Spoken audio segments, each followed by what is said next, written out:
Hello, I thought I'd just do a very short video giving you very specific things that you could do to revise. So starting with the language paper, you need to know the exam structure. It's really important that you know what is coming up on language paper 1 and paper 2, and then what each question is, what the requirements are for each question, how long you should spend on it, and the marks available for each question. All of that information is available on the Walking Talking Mocks on Firefly, or this information should be in your books as well. More specifically then, to prepare you for actually answering those questions, you need to understand narrative structure. That's particularly important for paper 1, which is all based around narratives. You get an extract from a narrative. The reason why you need to know about narrative structure is because you get asked the structure question. You should understand how and why writers organise their narratives, even if it's an extract. Whereabouts do we get dropped into this narrative? Is it at the start, the beginning, or the end of the story, for example?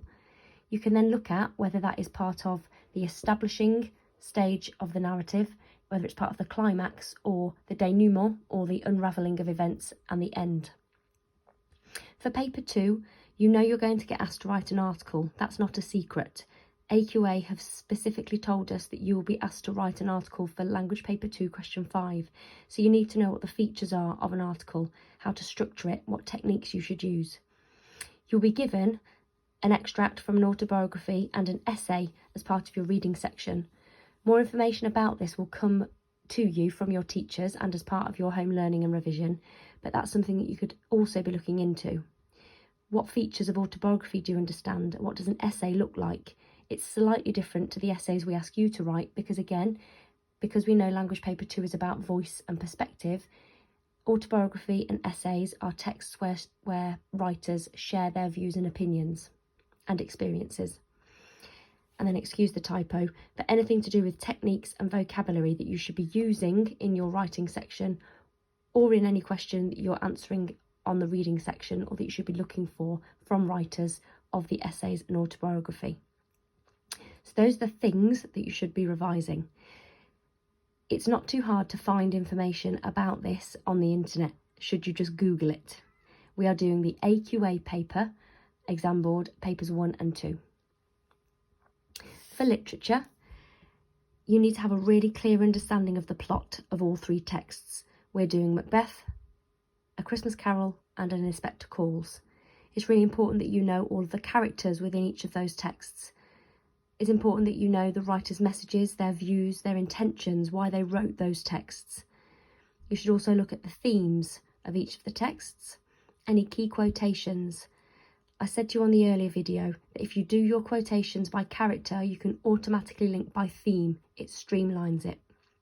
You should know the form of the texts that you're studying. So you should know that Macbeth and An Inspector Calls are both plays and therefore have dramatic devices. And then obviously A Christmas Carol is a novella.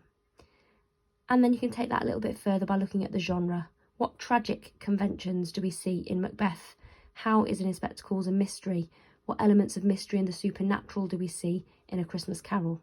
Those are specifically the things you could do to revise for language and literature. A little bit more specifically then, and again, you don't have to do this on a cue card, but I've put it on a cue card to help you. You might organise your literature revision by character. Pop the character's name at the top. You then might have some key vocabulary for that character. You might just summarise what the character development is, or the lack of character development. That's particularly important for characters in An Inspector Calls. Have your key quotations so that you can track the chronological order of events and their development.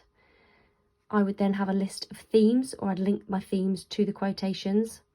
I might include a question and answer section where I ask myself questions about the character and then have the answers so I can test myself or test my friends or get somebody to test me.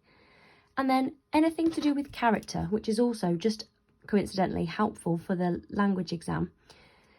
Think about characters' motivations. What is motivating them?